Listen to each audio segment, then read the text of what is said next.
out to be blah, blah, blah. Who do you think is the most major, the father of psychology? Who do you think is like the most prominent psychology person from the past that we just, and most of this came from, started, became revolutionary, just changed the game? Like Sigmund Freud? Yeah.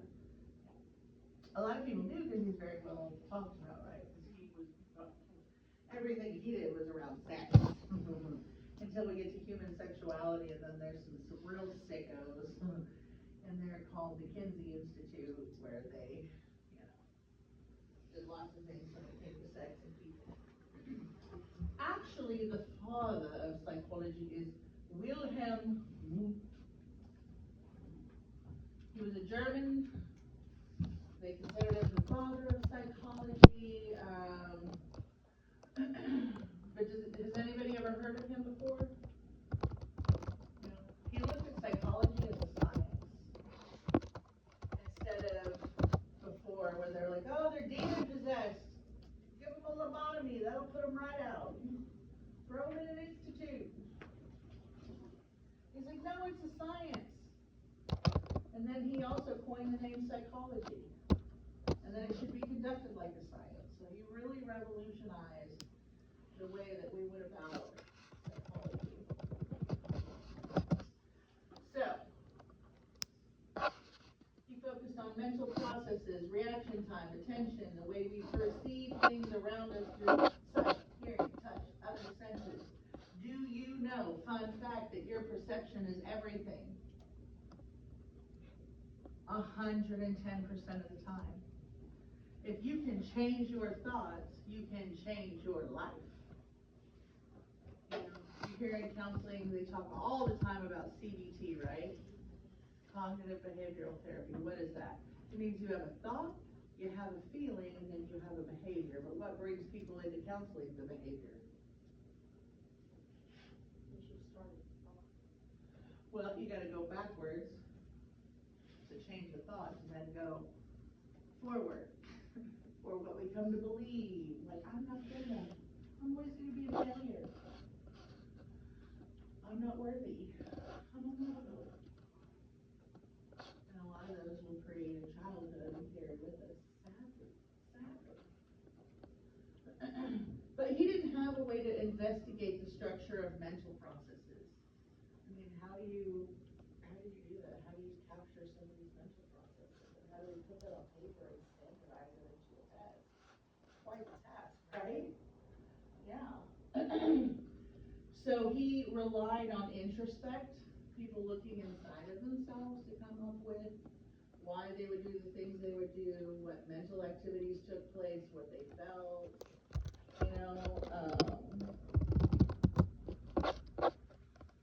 because he couldn't really standardize it, it was more so breakthrough. It was more of a breakthrough pioneer turning it into a science and getting people to look at it as a science instead of like a hocus pocus, throw them in, get them out of society type way. So then came Titchener. Titchener, he saw William Wundt and he's like, oh man, that is so fascinating. I just want to know all about that. And so he would try to break down the mental structures in a lot of the same way chemists break down the chemicals to their component parts. Wow. And so it invented structuralism, a perspective from the early history of psychology that focused on breaking down mental processes into their basic parts or structure. He moved to the U.S. in 1892, and that's kind of how it started taking over in the U.S. because it was a new science. What? New science from overseas. It's all the way, all the revolutionary things are happening, right? But sadly, women were discredited. They're like, oh, women don't belong in here. They belong barefoot and pregnant in the kitchen. What do you mean they want to have a say in colleges and they want to have statements? So, Christine Ladd Franklin, she met her requirements for a PhD at Johns Hopkins. She was denied her degree until 44 years later.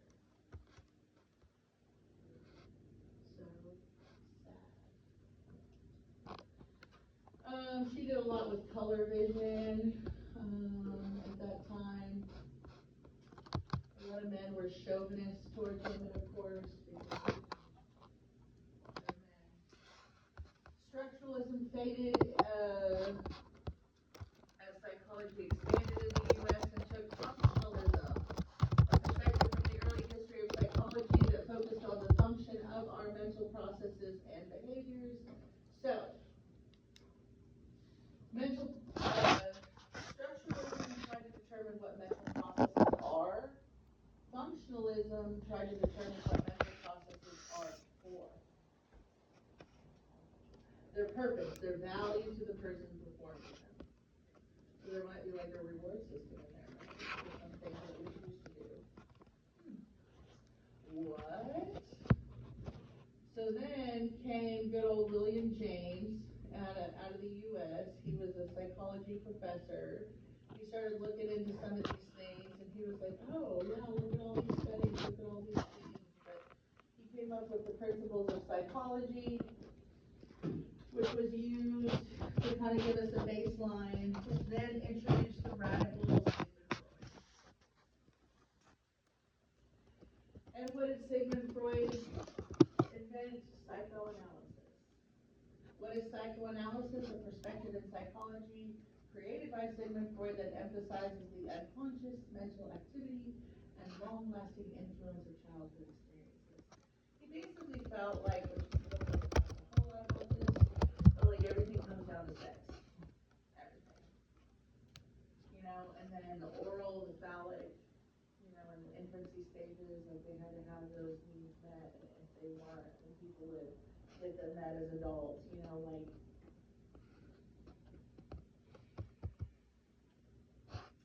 thumb sucking, they weren't breastfed enough or bottle fed, they still needed that oral fixation.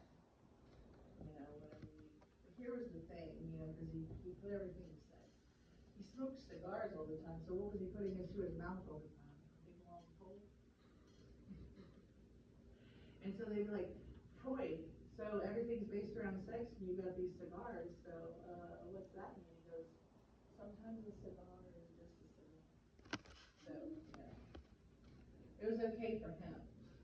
He was born in Austria. Huh? Rules for the Standards, just they're not my favorite. So, this also doesn't talk a lot about it, but have you heard of Anna O? She was his patient, and then she became obsessed with his psychoanalysis. So in psychoanalysis, you just ramble, and your unconscious mind comes out when you're just talking, and the therapist isn't necessarily saying anything. It's like free association in your thoughts, and that's how you're going to uncover is just you're going to be thinking out loud, and talking out loud, and then bam, you're going to bring yourself to answer. They call it the talking cure. Well, he had Anna O as a patient, then she was like, oh my gosh, this is revolutionary, I love it, and then she became a secretary, and then he left his wife and married her. Of course. But it was all about the unconscious. The unconscious drives us to get its needs met. We have no control over that, and it's like the beast within, and it's going to get its needs met.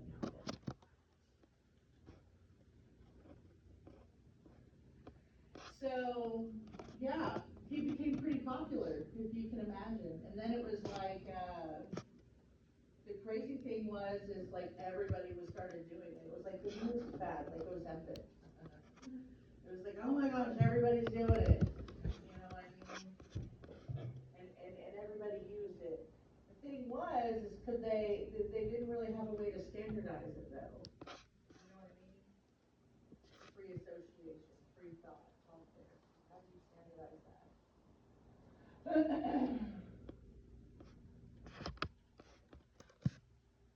So then became behaviorism. It's a perspective in psychology that emphasizes observable behavior over internal mental processes. The rationale is simple. Behavior can be seen and measured, but mental processes like feelings and thoughts cannot. So it must be behavior. You just need to focus on the behavior, that's it, right? So, well, Freud's theories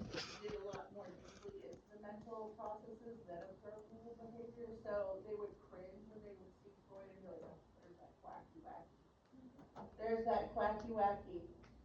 So he kind of did his thing, and whatever, and then behaviorism took over. Well, then John Watson came through. Have you guys heard of John Watson? So he ran a manifesto. The goal was the prediction and control of behavior, not mental processes. Introspection forms no essential part of its method. So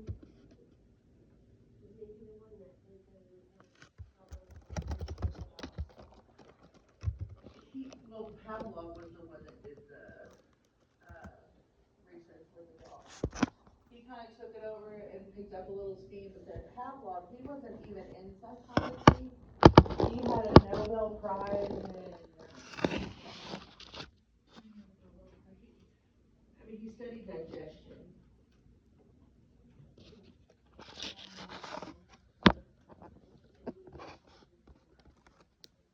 Yeah, and we'll talk about that in the conditioning. We'll talk a lot more about the stuff that they did. But yeah, Watson was the one who had poor baby Albert, or not poor baby Albert. We sort of talked about conditioning, our conditioning chapter. But he messed up poor baby Albert for the rest of his life. And his experiments, like many did. And then Pavlov, he was a digestive guy. He won a Nobel Prize for his research on digestion, and he just happened to stumble upon classical conditioning and realized that, oh wow, animals respond to certain stimuli every single time that stimuli is introduced every single time. Yeah, I mean, raising kids is like raising puppies. When they see my beats that I carry when I come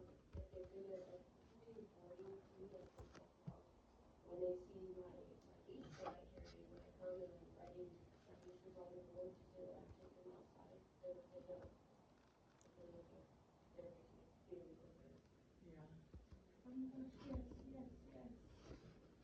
Yeah. And so, but Pavlov's research was so revolutionary because it showed that there was behavior associated with the mental processes of what was going to happen. So then B.F. Skinner took it up. He was a researcher, and he looked a lot on the behavior of rats, pigeons, and other animals, and how they would behave, like if they put them in a maze, and how the rat could get through the maze. If you had an initiative like food at the end, would it get to the end faster, or could it create positive maps in the maze that it would remember later? Because it compares a lot to rats. So behaviorism has passed, but there are still behavioralists. There's a type of counseling that they only focus on the behavior. They're licensed counselors, but they're only like behaviorists. It's like ABA, but they're for the autistic kids. And so they can't really focus on the mental processes of autism. So what do? So then they do, and they're over at Paths to Independence. With Paths to Independence, you take the autistic kids, and they have school there. It's a private school. They cost $17,500 a year to go to. However, they do have some scholarships and other things where I think they can also so that's really matter if they really need it. Humanism was not about the unconscious or animalistic impulses that we carry or anything like that. Humanism is a perspective in psychology that emphasizes the notion that human nature is generally good and people are naturally motivated to grow towards their own potential. Do you think people are born good? Do you think some people are born bad? Do you think we're a blank slate when we're born? What about serial killers? Do you think they were born serial killers? Well, I heard something about like something in their brain, they have this certain Development. common thing between all serial killers and serial There's a killers' lot of brains times when develop that- differently due to traumas and stuff that happened during childhood. Well, okay, so then they But wouldn't be born a born serial then- killer, it'd be the traumas through childhood, all that notion. Could also apply the trauma of childhood to mom and whatever.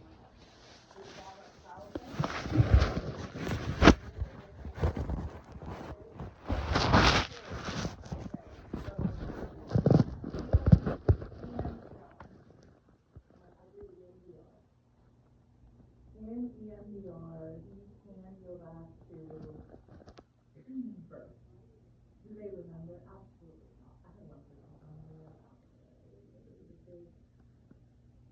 However, they say you can go back to birth and make creatures, blah, blah, blah. I use it all the time. There was a kid that I had, he was a ninth grader, and every morning at a certain time, he would get sick with his stomach. He was sick. And so, me working at a doctor's office, they're like, okay, we just looked at all of his documents. We can't find anything wrong with his system. We can't find blah, blah, blah. It must be anxiety. I got all that. So, in working with this kiddo, I realized after some time that the same time that he got sick every day was the time he was born. And so when I had him go back to process his childbirth, you process through what you know, right? What parents tell you. So you tell them those things, and they think about those things when they're going through, but it worked, and you put it over. What the kid quit getting sick. I don't know, it's pretty cool, it's revolutionary EMDR anyways, like I can figure the exact moment anxiety was created in your life. You know what I'm saying? So that's just wild on its own, right? However, this kid was healed by focusing on his birth. So there is something to it. It's the only time I've ever done it. It's the only time it's ever come up for my career, but now, how could a person be born evil?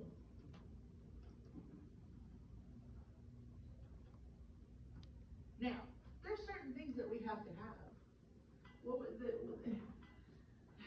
I know it's this book and it's later on, but there's a bomber, a guy that was a bomber, and it talks about how he had a great childhood, whatever, but then his mom talked about how he went, as a baby, he had to be hospitalized for 6 months and couldn't have anybody around him, no human interaction, no human touch, and that's when he changed.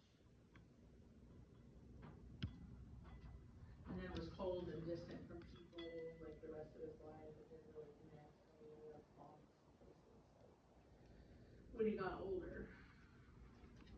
I like to think that we're born good. I like to think that people are inherently good. A lot of your antisocial personality disorder people anyways, they change later in life. They change typically around their midlife. It doesn't mean that they're all of a sudden not antisocial. They just realize that the way that they are to society and the way that they conduct themselves with society is no longer conducive to them making friends, and they want to make friends and they want to get more socially connected to people. So it usually calms down midlife for a lot of people.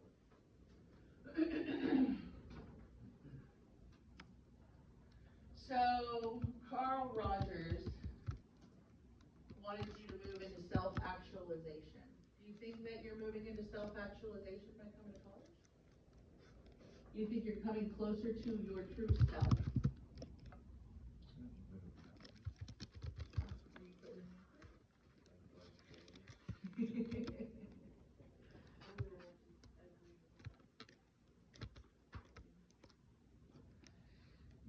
I mean, we all want to work jobs that we get satisfaction from, some way, somehow.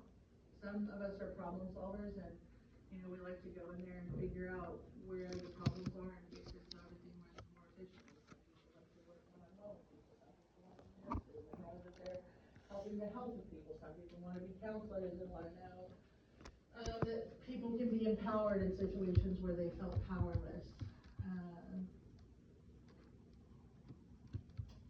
And so, a lot of people, though, will get in these high-profile jobs that pay a lot of they'll hate their job.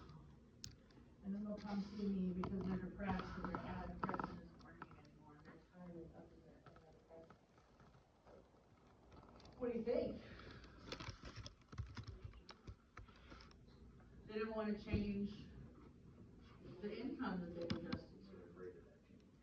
They don't wanna have to make less money somewhere else, cause where am I gonna make this kind of money somewhere else? But what do you think that does to people?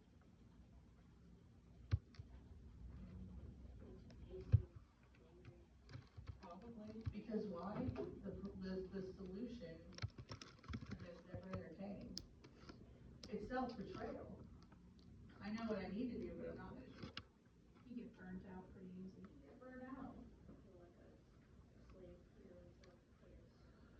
I mean, essentially, that and money. Once you take it out, I would be cut on my own. Oh, well, who were we meanest to? Yeah. The people we're closest to. Why is that? Why would we be meanest to the people that we're closest to? Because they know you the best. Because it's safe. Because it's safe. Because they're not gonna go anywhere. They're not gonna leave you. Your mom's not gonna be like, I'm done with you. Well, it depends. Within reason, but that's why we do that, because it's safe. Is it fair? No. But that's why we do it.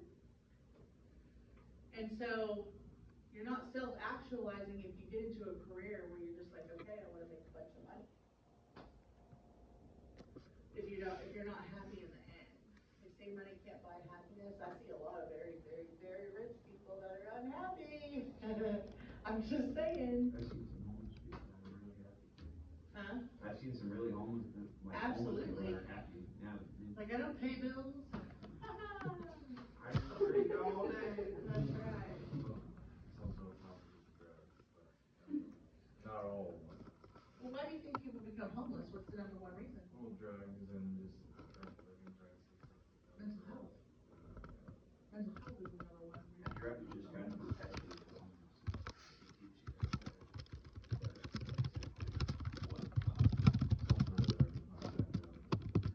Could also depend on family and what happened to get you to where you are now. A lot of veterans are homeless. It's because they don't have anywhere to go after they're back from deployment. Well, that, and they don't have the resources. Have you ever called the VA? Oh, As a veteran too, whenever a feedback, it's kind of like everybody just wanted to, move on. It was almost like a death. I tried to get on board to see veterans, because, they'll pay, they have to have a pre-authorization, kind of like oh my God, I've spent over 2 hours on hold to get hung up on more than once. You wanna rip your freaking hair out, you're like, my God, I can see why the system is working, why people give up, it's like, they're just exasperated with everything. I'm homeless, I live in a white house, but I don't see it as homeless, because it's a great home. Do you mind me asking how you got homeless? I was living in Tulsa for 3 years in Oxford. I was pregnant with my son. I moved into our own apartment on 61st and Peoria. And somebody stole my car. I couldn't get my kid to work, so I couldn't get daycare, so I couldn't go to work, so I couldn't pay bills. So I moved to my mom's in Barnesville, worst place to ever live. And she made me and my son leave. And that's how I got home. But now you're working your way back to, right? Oh yeah. Your independence, you're not just, Oh yeah. I've been independent since 14. yeah, Mm-hmm. yeah, it's hard. But drugs were some part of it.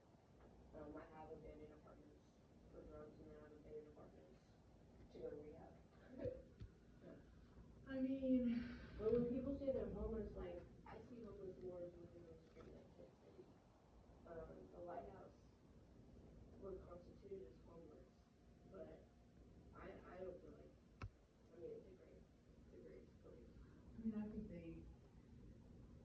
You are homeless in a sense, but I don't know, it's just how you live. which I I'd never even said this until you brought that up, like, I also offer extra credit if you pay for something.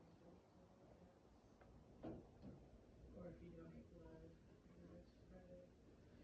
And I've done that for years, like, cause you know, my first 7 years, I was kinda like working in the community with Grand Lake with families that were just very dysfunctional. It's like, okay, how do we create cohesive and functional families with what, you know, each person's limited or capacity? But we would always bake cookies and brownies and take them there during like Thanksgiving and Christmas holiday, and these were poor kids, but we would pay like $1 for the chocolate chip. And I always wanted an oven, I always wanted an oven, but I had a toaster oven, so I always made it work. We'd get in the toast, right?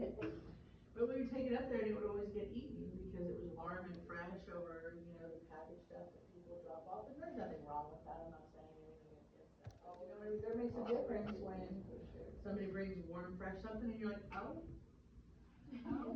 brownies, what? You know, I've been homeless, except for I was sleeping under the trees at Joe Alamo Duck Park here in town. But mine was because I was a shithead. And I partied my way out of my house. I didn't do like heavy duty drugs like some pot, but I was too scared because I can't even say no to a cheeseburger. And I'm in recovery now, but I used to go But now you're on your healing path, and you're trying to put your life together for your children. You're going forward. I know that was I didn't even pursue that. I tried to live in drug court. In relapse court, the judge. He's on the That's so crazy. So did he recognize you? Small world in there. But I do believe we were meant to self-actualize, become our true self. Our true self. What is your true self? Who is your true self? What does your true self look like? Maslow, he had a hierarchy, right? You guys saw Maslow's hierarchy before?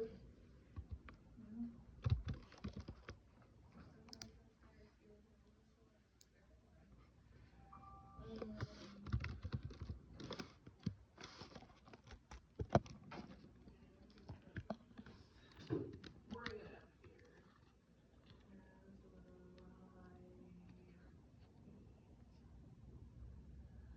So here's his pyramid. Can you guys see that? No sleeping. So before you can come up, you have to get all the needs met here. So, excuse me, on the bottom is physiological needs. Breathing, food, water, shelter, clothing, sleep. Huh? So those are alright. Those are all right. A lot of people put sex there too, on the bottom. That's more of a man thing, you know? Well, it is. Yeah, I believe it. Women, so men and women need love and security. Men want respect and sex. Ta-da! It's as easy as that. So that's why a lot of them will put sex on physiological needs because it is a physiological need for men. Say for women, we're like, no, not all. Some women are very high sexual beings, and some aren't. And some men aren't as sexual. So once your physiological needs are met, you need safety and security. Health, employment, property, family, social ability. Once those needs are met, you can bring up to love and belonging. You can have friendships, family, intimacy, a sense of connection. And when you have those needs met, it builds your self-esteem, giving you confidence, achievement, respect of others, the need to be unique individual. And then self-actualization, morality, creativity, spontaneity, acceptance, experience, purpose, meaning, and inner potential. Meaning. There's a book by Viktor Frankl. He was a Holocaust survivor. A Man's Search for Meaning, which basically came up with logotherapy. It's a form of therapy so that people can find purpose.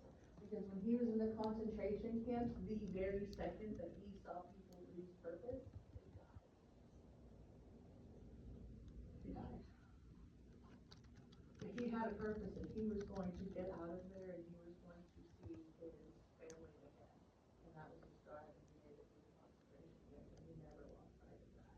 But he talked about how important it is to have purpose. How many people do you know that don't have a purpose?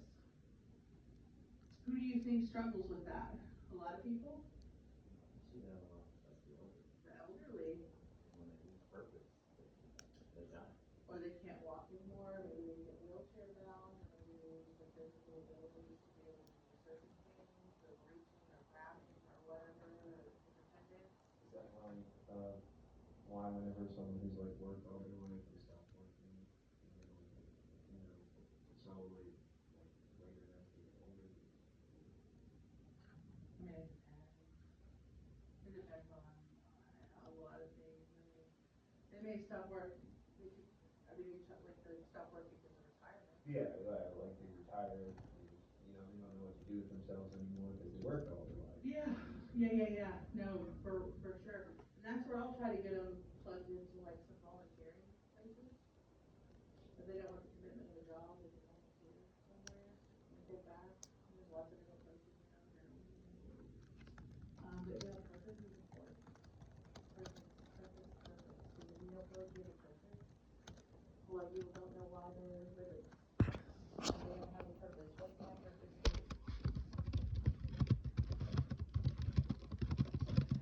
So,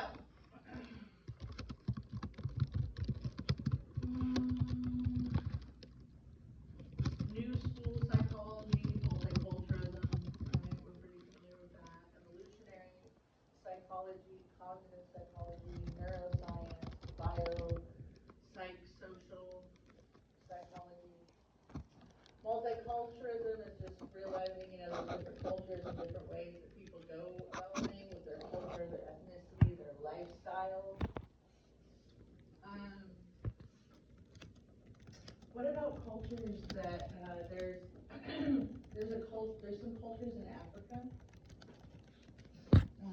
that a rite of passage for teenage boys is that their uncle has sex with them, and that's like a quinceañera is to a teenage girl, or a bar mitzvah to a boy, like kind of man. But that's the ceremony or ritual that they do for them to come into age. What do you think? Sounds dangerous. So do we get in there and say, that's not okay? Because it's their culture. I know, tough stuff, because we're like, that's appalling. He should go to jail. Right?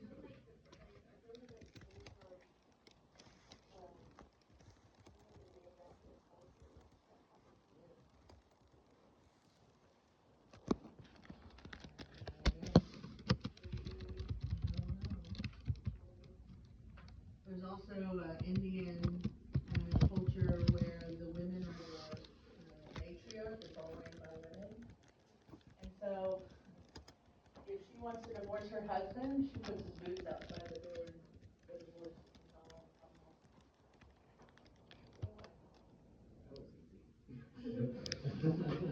Well, it's Boots easier are than made the for beer walking, you that's for what Jim. they'll do. That's crazy. Some cultures will marry off their kids at 10, 11, 12, 13. That's what they did back in the 1800s, right? Back in England and. It was very common for 16-year-olds to be married and having children. Well, it was more so that they could get them when they were virgins. Yeah. Before they got old enough to rendezvous with other men or whatever. So, do we step in on that, or do we leave it alone? What do we do?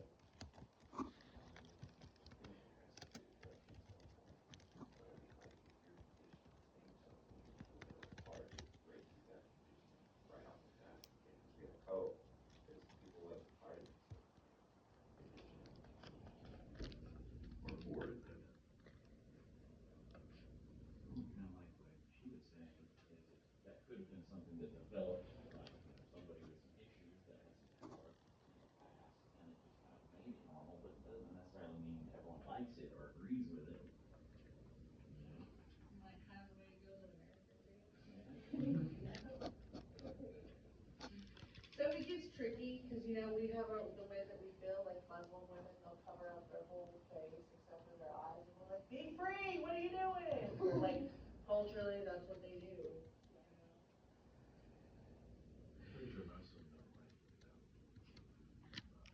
it, Some really do, and there's people that convert from, one religion to that, and then they're excited to cover up. Culturally, when do we meddle? I think that when children are being abused or children are being exploited, it's never okay. Because they're innocent. They're innocent. And sadly, there's sickos that want that innocence. Unfortunately, there's been times where I'm delving in the depths of people's box, and they forgot they got molested. And then boom, they forgot when they were in the foster home and they were molesting them all the time. That's where the source of anxiety and so is block it up. And our bodies are incredible that way at being able to block it out. You see somebody get their arm sliced off or cut open, you don't feel it. You got adrenaline going. You're like, oh, okay. It's like disassociation where you kind of blank out for a certain period of time and you just I mean, you're remember. conscious. You're conscious. Your body is just that adrenaline. It's like being shot up in epinephrine. Have you ever been shot up with epinephrine? If you have an allergic reaction, they'll shoot you up with that to get it through your system faster. And you're like, oh. They're like, yeah, you're gonna be amped up for a second. All smashed. Yeah, that's right.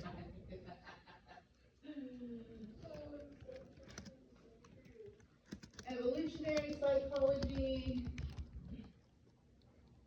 No, we do not talk names. I think they think that because of the necessity. They have no science to back it. You know what I'm saying? No science whatsoever. So they're not saying that here, but like, cognitive psychology, the thinking, language, attention, memory, and intelligence processes, cognitive processes, neuroscience. So neuroscience is really kind of taking off where we get pictures of brain. They can take a scan of your brain and tell you exactly what you have going on. Oh, you have OCD. Ooh, you got some bad depression. Isn't that like a head CT scan at hospitals and stuff? Yeah, and a lot of insurance doesn't cover it. Like, have you guys heard of Dr. Ahmed? He's in Texas. It's like $5,000 for him to scan your brain, but he'll give you the exact code for what you do. Matter of fact, in Tulsa, brain balance costs $10,000 for their lowest package, but they scan your brain and they figure out developmentally exactly what you're missing all the way back to the beginning. Brain balance. I have a kiddo that I convinced the mom to finally get him into because he's had so many issues, and he's what grade is he in?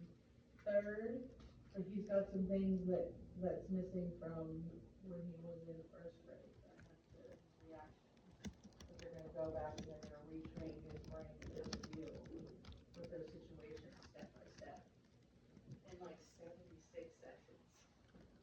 Like, it's a lot. And then there's stuff that his mom has to do when he's at home, but remember how I talked about brain damage? That's healing the brain. The things that they're doing there is what we're doing to heal the brain. Now, there's a lot of other things that can heal the brain, like diet, nutrition, not drinking. Do you think alcohol or marijuana is worse for your brain? Alcohol. Huh? Alcohol. Who says alcohol? Marijuana? Marijuana. It decreases the brain size faster than alcohol. Both are really, really bad. So because marijuana's got so much THC and stuff in it, it's like liquor right now. I mean, it seems like so stupid. I mean, I wouldn't say it's stupid, but I mean, With alcohol, I feel like also has like more quicker effect also. Like, alcohol poisoning. Well, and they're both legal. Right. They're both legal now. I never thought that I'd be buying my eggs off the street from people for cheaper prices than my weed in a weed store. What? Yeah. Welcome to 2025. I mean, it can tell you if you're addicted. Did you know that porn lights up the same place in the brain as cocaine? Because it's all dopamine driven. And what does dopamine want? More. More! More until it burns out. It doesn't have like a leveling agent. It just wants to go. And they had that major study come out on depression a couple of years ago that talked about depression is not a chemical imbalance in your brain. It's because of life factors, like staying in a job that you don't want to leave because you have too much money. Depression is a warning sign that something in your life needs to change. I think that pills have a time and a place. I see a lot of people get like drugged out on them though. You know what I mean? Just depending. Where if they kind of maybe would have looked a little bit at their diet, a little bit at their exercise, they might have been able to change or buffer a couple of things. I mean, I'm not the epitome of health, but I do work out. I'm a beast. And it's for my mental health. You know what I'm saying? I used to do triathlons and all the things back in the day. Now it's just for my mental health because it matters and it's important. So positive psychology emphasizes people's strengths and successes.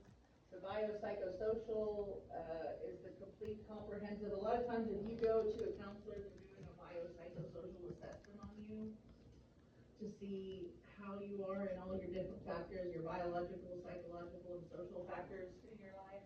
What do they look like? Do you have friends? Are your needs met?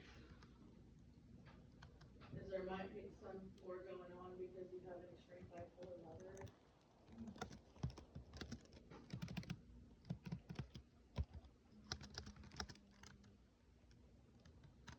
Social media. In developmental psychology, we'll end with this. In developmental psychology, number one thing it says again and again and again and again to reduce anxiety and depression is to reduce your screen time. Reduce your screen time. So, anybody brave to say their screen time? Anybody brave? Mine's 9 hours and 20 minutes. Depending on the day of the week. If it's a weekday, then it's normally around 3 hours and 20 minutes. I do the average 2 hours and 6 hours and 20 minutes. I think what he needs to let go. Anybody else? Anybody else brave for screen time? I can't find where it is. You can't find where it's at. I'm not on it enough, I don't even know that, so. Well, if you have an iPhone, It's really easy on. they give it to you every Sunday. What your average screen time is. I look at it too. I'm very meticulous about my screen I time. need the battery life section. Are you on an iPhone? No, I'm on a Android. Android? So far, my average screen time, are you wanting average? Yeah.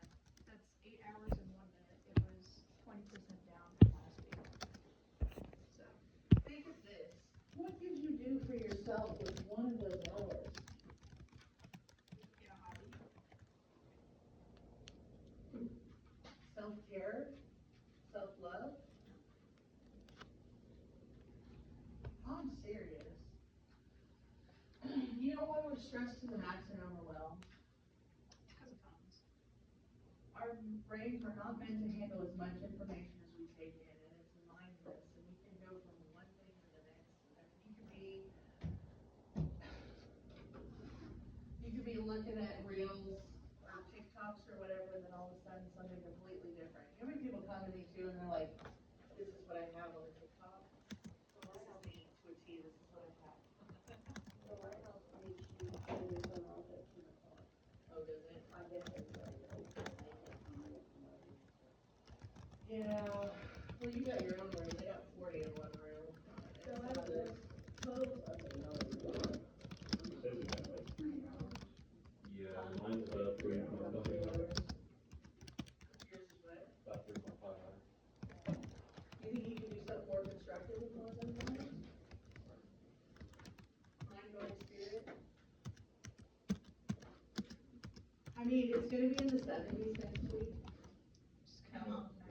Just kind of depends on if my brain has the motivation and to kind of do something. You can't out extra, or you, if you're feeling anxious or stressed, you go for a walk.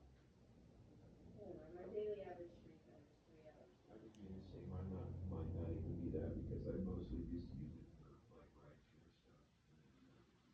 I listen to some podcasts. But actually, and also when I work out, I don't listen to music. I think about the shit that pisses me off. Seriously. Me and Or Psych. things that bother me. It Why really not? works. I feel a whole lot better when I'm done. I don't need some music to distract me on some emotion from some whatever. Why not that? Oh, yeah. Put on the metal music and be mad at the same time. Yeah, right. This guy gets Right. it. The old age.